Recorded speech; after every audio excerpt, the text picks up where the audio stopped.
এত বড় লোকের ছেলে, বাংলাদেশের 1 নম্বর ধনী কোম্পানি জানেন আকিজ গ্রুপ, আকিজ ফুটার এমডির বাচ্চা ইনি। কিন্তু এ আজকে মানে খুবই দুর্বিষহ একদম পথ শিশুর মতো জীবনযাপন করতেছে। আমার জীবনের ঘটনা তো এখন আসলে সোশ্যাল মিডিয়ায় কম বেশি সবাই জানেন, যেহেতু আমি নীরব ভার ওখানেও গিয়েছিলাম, কালের কণ্ঠতে ইন্টারভিউ দিয়েছিলাম, এবং আমার যেহেতু পেজ আছে, আমি লাইভেও আজকেও কথা বলেছি, বারবার বলছি সবাইকে যে আমাদের একটু হেল্প করেন। তো এখন আপনাদেরকে আমি দেখেছি ভাই আমার বাচ্চাটার ভবিষ্যতের জন্য, কারণ বর্তমান যে সিচুয়েশনটা আমি আছি তার মানে ওনার যে থার্ড ওয়াইফ ডিভোর্স দিয়ে চলে যায় আর কি ওর বাবার, উনি দুবাইতে চলে গেছেন, এবং এই কিছুদিন আগে ওর বাবা সেই ভদ্রমহিলাকে দুবাইতে আনতে গেছেন। তো তখন আমি ওর বাবাকে বাংলাদেশে পাচ্ছি না বলে আমি ওনাকে মেসেজ করেছি, ওনার পিএসকে মেসেজ করেছি, ওনার যে আমাদের বাসার যে ভ্যান্ডরের গাড়ি পাঠায় আর কি, আমি কিন্তু ভ্যান্ডরের গাড়িতে চলি, ওর বাবার কিন্তু 13 কোটি 9 কোটি 8 কোটির গাড়ি আছে, কিন্তু আমাদেরকে ভ্যান্ডরের গাড়ি পাঠায়। তো ওই ভ্যান্ডর যখন আমাদেরকে গাড়ি দেয় তখন এক এক সময় এক একটা ড্রাইভার দেয়, যেটা আমি আমার বাচ্চাকে আমি সেফ ফিল করি না, এবং তারা আমার কোনো কথা শুনতে চায় না, মানে আমার সাথে খুব রাফ ব্যবহার করে যে আপনি তো ভাড়া গাড়িতে চড়েন, মানে আমার কথা শুনবে কেন। তো রিসেন্টলি একটা এর আগে যে ড্রাইভার দিয়েছিল তারও সেম প্রবলেম, সে পথ চিনে না আর কি, আমার বলে পথ দেখায় নিতেন, আমি তো ঢাকা শহর সব পথ চিনি না, যেহেতু আমি সব অলিগুলিতে কখনো চড়ি নাই। আমাকে একবার আপনার সিএমএম কোর্টে নেওয়ার কথা বলে নোয়াখালী নিয়ে গেছেন, আমি তো নোয়াখালীর পথই চিনি না, আমি যেই দেখি যে সব নোয়াখালী নোয়াখালী লেখা। তো তখন আমি ফোন দিয়ে ওদেরকে বলছি যে হায়দা তুমি কি ড্রাইভার দিয়েছো, আমাকে তো নোয়াখালী নিয়ে আসছে সিএমএম কোর্টে না নিয়ে। তারপর ওই ড্রাইভারটা চেঞ্জ করে এই যে বর্তমান যে ড্রাইভারটা নিয়ে আমি এখন খুবই ভোগান্তিতে আছি, ওই ড্রাইভারটাকে দিছে। ওই ড্রাইভার আমার বাচ্চাকে সকালে যখন স্কুলে নিয়ে যায়, সে ইমো একটা আপনার গ্রুপ খুলেছে, মানে সব মেয়েরা ওখানে অ্যাডেড, এবং আমি এটা বারবারই তাদেরকে ফোন করে জানাইছি, আমি যখন গাড়িতে থাকি তখন সে রিসিভ করে লাইভ যে আমরা কোন লোকেশনে যাচ্ছি সেগুলো পাঠায় গ্রুপে। এটা তো আমার বাচ্চার সিকিউরিটি হতে পারে না। তারপরে উচ্ছৃঙ্খল ভাষা সে কথা বলে, লুকিং গ্লাস আমার দিকে দিয়ে রাখে, লুকিং গ্লাস থেকে আমার দিকে তাকাই থাকে, আমার উন্নতনা সরে থাকে, সে গাছের পিছনে বসা থাকি, আমি সেটাও জানাইছি, আমার কাছে হোয়াটসঅ্যাপে সব আছে। তারপরে বাচ্চাকে যখন সকালে পাঠাই, সে ওই যে ইমো চালায় চালায় এক হাত দিয়ে এরকম গাড়ি চালায় না, তো 2 দিন ট্রাকের সামনে পড়ে গেছে, এবং একদিন আপনার একটা গাড়ি তো লাগাই দিছে।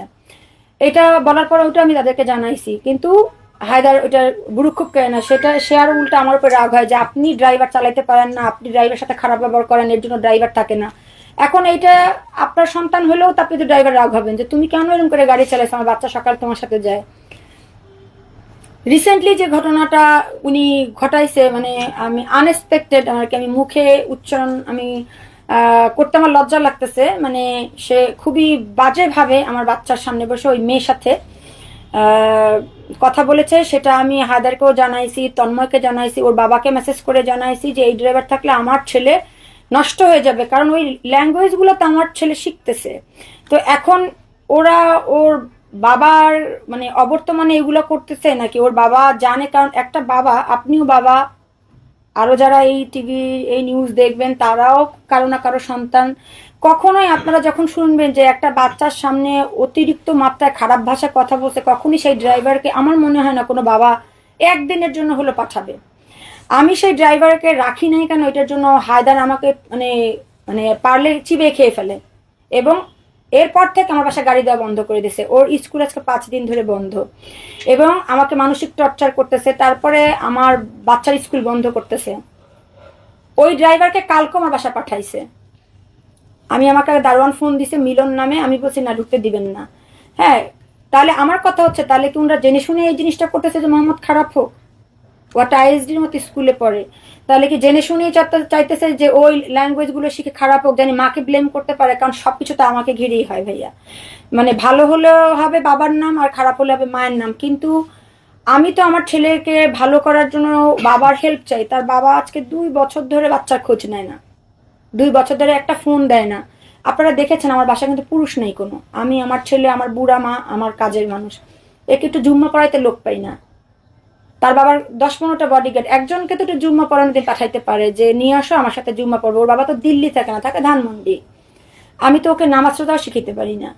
একটা হুজুর চাচ্ছি আজকে মনে হয় প্রায় 1 বছর, একটা হুজুর জোগাড় করে দিতে পারি না। এখন ছেলে হুজুর আমি কই খুঁজবো বলেন? আমি তো, আমাকে যদি সব করতে বলেন আমি তো দেবী না যে 10টা হাত আমি সব পারবো। বাজার বলেন আমি করি, বাচ্চার স্কুল আনানো আমি করি, বাচ্চার এভরিথিং যা লাগে আমি করি। আমি তো একটা মানুষ, আমার তো দিন শেষে শরীরটা খারাপ লাগে।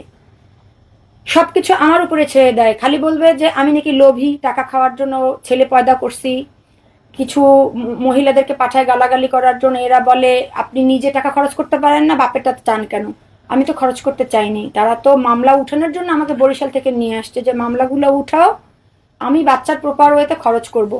এবং আপনি যদি বলেন খরচের কথা বলেন, তারা আপনাকে এত একটা ফিরিস্তে দিবে। এখন আপনারা একা একা কি ফিরিস্তে দেয় আমি তো জানি না, সব দেয়। তাহলে আমি এত লাইভ করতেছি, এত জার্নালিস্টদের বলতেছি, সবই মিথ্যা বলতেছি?